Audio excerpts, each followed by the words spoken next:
राजस्थान में 7 विधानसभाओं के उपचुनाव होने जा रहे हैं। 25 तारीख शायद नामांकन की आखिरी तारीख है और 13 तारीख को चुनाव हैं। 7 विधानसभा चुनाव में भारतीय जनता पार्टी को 0 सीटें मिलेंगी और वो इसलिए मिलेंगी कि जिस आस और उम्मीद के साथ में भारतीय जनता पार्टी की सरकार यहाँ पर राजस्थान में जनता ने बनाई थी, उस आस और उम्मीद को मुख्यमंत्री के चयन, मंत्रिमंडल का गठन, ब्यूरोक्रेसी के ट्रांसफर, योजनाओं की क्रियान्विति, बजट, इन सब चीज़ों में निराशा हाथ लगी है। कहीं भी जो वादा किया गया उसके मुताबिक कोई काम नहीं हुआ है और ये पर्ची की सरकार भ्रमण, भाषण और भ्रमित पे पहुंची और उसके बाद में सर्कस बन गया। मंत्रियों ने इस्तीफे दे दिए।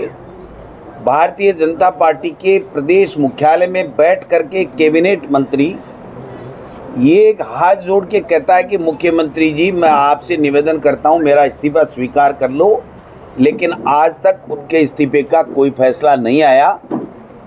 एक दिन मंत्री की डिजायर लेटर पैड में साइन करते हैं, दूसरे दिन विधायक पे करते हैं। मंत्रिमंडल की बैठक में शामिल होते हैं तो जनता ये मानती है कि वो मंत्री हैं और दूसरे दिन कहते हैं मैं तो एसआई पेपर की भर्ती निरस्त कराने गया था, मेरा मंत्रिमंडल से कोई वास्ता नहीं है। तो इसलिए लोग बागों के एक जुबान पे आ गया कि ये सर्कस है और अब यूटर्न सरकार बन गई है। और यूटर्न सरकार इसलिए बन गई कि एक भी फैसला ये अपना लागू नहीं करवा पा रहे हैं। आप देखिए, शिक्षा विभाग जैसा विभाग जिसके अंदर इन्होंने पहले कहा था कि 100 दिन में हमारी ट्रांसफ़र पॉलिसी को हम शामिल करेंगे, इन्होंने वापस यूटर्न ले लिया। अंग्रेजी मीडियम महात्मा गांधी स्कूलों को हम हिंदी मीडियम में कन्वर्ट कर देंगे, इन्होंने यूटर्न ले लिया। उसके बाद में मोबाइल पर प्रतिबंध लगाया, उसको वापस ले लिया।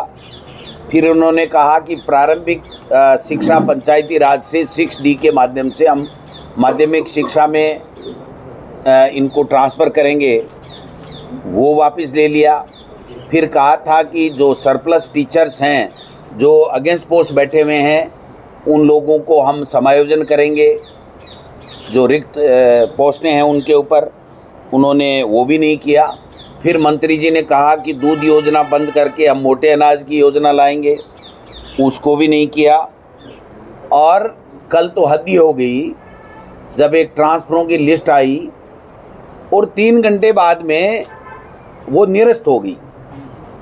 आना और निरस्त होने से बड़ी बात यह है कि मंत्री ये जवाब दे कि कुछ त्रुटियां रहेगी उसको सुधार करेंगे और यूडीएच मंत्री जारी करते हैं कि हमारे सेवर सदस्य जो नगर पालिका, नगर परिषद, नगर निगमों में, उसको भी 24 घंटे में निरस्त हो गई।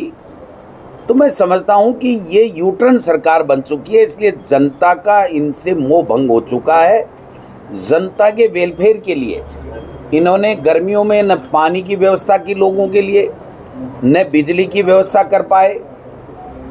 बरसात में सड़क टूटी पड़ी है, उनकी बात नहीं कर पाए। बरसात में किसान की फसल खराब हो गई, उसका मुआवजा की बात नहीं कर पाए। कोट पैंट सिला लिए और विदेशों में भ्रमण कर रहे हैं और विदेशों में कोई इनसे मीटिंग ही नहीं कर पा रहा है।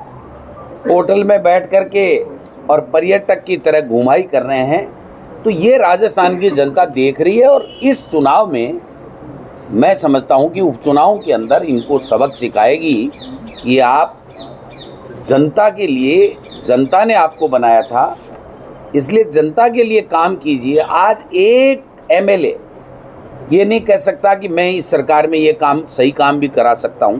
एक मंत्री नहीं कह सकता, मुख्यमंत्री नहीं कह सकता। ब्यूरोक्रेसी का भी मनोबल टूटा पड़ा है। 3-4 ग्रुप हो गए हैं, कोई किधर खींच रहा है, कोई किधर खींच रहा है।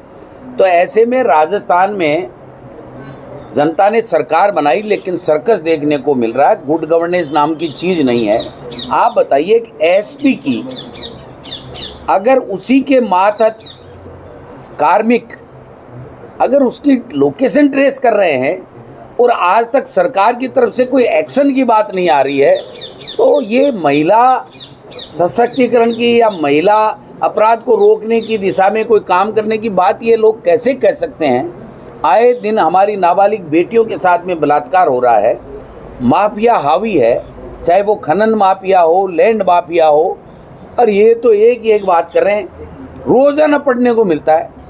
2 मंत्री कहते हैं कि एसआई की भर्ती निरस्त होगी, तीसरा कहता नहीं होगी, चौथा अफसर कहता है कि ये हो गया, 5वां कहता है ये हो गया। भाई साहब, ये सर्कस दिखाना तो बंद करो, जो निर्णय लेना हो निर्णय लो और नई भर्तियां निकाल करके नौजवानों को, बेरोजगारों को रोजगार देने का काम करो।